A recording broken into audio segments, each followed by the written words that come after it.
With spaces getting smaller, many fridges are seeing a surge in popularity. They're perfect for small spaces at home, at the office, or even in the RV. Whether you want one for your dorm room, garage, or media room, the need to maximize space is ever increasing, and people want more out of this compact and multi-purpose alternative. The most popular use for the mini fridge is the dorm room, making back-to-school shopping a popular time to snag some deals.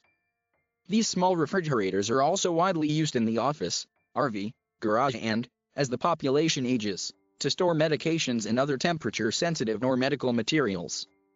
With so many models and brands available, whatever your purpose and space consideration, there is a mini fridge that will fit your needs.